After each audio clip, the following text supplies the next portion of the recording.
Ziglar. Inspiring true performance. Let me share with you a true story out of my notebook of life. A number of years ago, got an incredible letter from a gentleman in Toronto with a substantial check in it. He said, my friend Steve Walker is following the wrong role model. He's working himself to death. His family is falling apart. His health is in danger. And he's modeling himself out of his boss. And he trusts you and respects you. If you will give us 1 hour, I will fly him to Dallas and give you this check. Wouldn't you love to have a friend like that? I sent the check back and I said, come on down. Steve and I had quite a little talk.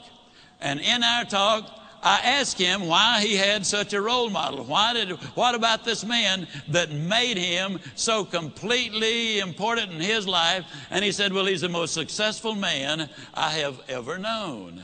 And I said, well, Steve, what do you call success? Now, it took several minutes for him to go down the list. But the interesting thing is, though they're not in the same order that I have put them, or we list them now, these are the 8 things that he said he really considered to be successful. If a man was happy and healthy and at least reasonably prosperous and secure, if he had friends and peace of mind and good family relationship and the hope that the future is going to be better, he said, I'd consider that man as successful. Now I'm going to really encourage you to take some notes right here. And all I want you to do, and you'll be the only one that'll see it, somewhere right in as I go down the list, write whether you get a plus on that one or a minus on that one. You'll be the only one to see it, but it might be an eye-opener. You see, most people never dare to evaluate really where they are.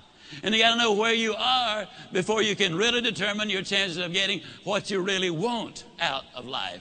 And so I said to Steve, I said, I understand that your boss is very important to you. You consider him to be successful. When he finally got through with the identification, as I said earlier, these were the 8 things that he said, I think that's important for success, to measure success. I said, well, Steve, let me ask you now, as far as happy is concerned, tell me, how happy is your boss? He said, oh, I don't think he's happy at all. I said, why not? He said, well, I've never heard him laugh, and he seldom smiles, and besides that, he's got ulcers. I said, well, do I give him a plus or a minus? He said, oh, you give him a minus. Please grade yourself as we go. This is so important for you. Then I said, that also tells me something about his health if he's got those ulcers. Do I give him a plus or a minus? He said, you give him a minus. I said, that also says something, Steve, about his peace of mind, because you don't get ulcers because of what you eat, but what's eating you. I said, do we give him a plus or a minus? He said, we give him a minus. I said, Steve, I've asked you one question about what success is, what balance is, what's important to you. One question, and your boss comes up with 3 minuses. I said, tell me how prosperous he is. He said, man, he's got money running out of his ears, and he's getting more every day. I said, we give him a plus on that one, don't we? He said, we sure do.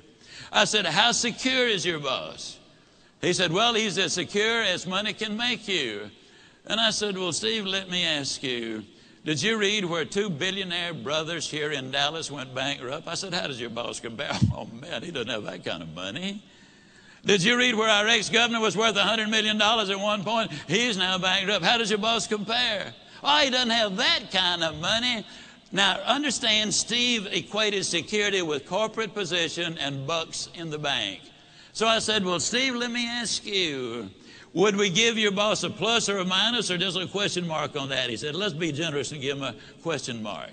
I said, how many friends does your boss have? I hope you're marking these for you. How many friends, real friends, does your boss have? He said, I don't think he's got any. I'm not his friend. I just happen to admire the guy. To tell you the truth, he's somewhat of a jerk.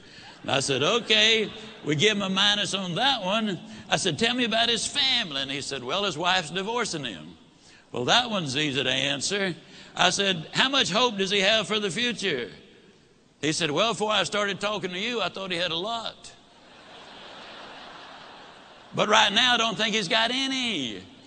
Why did that statement come forth? Because for the first time, he had evaluated it. That's what we need to do. Evaluate where we are. Are we investing our time properly, using our resources properly? What will the end results be? Well, then I said to Steve when that was over, we give him the minus there.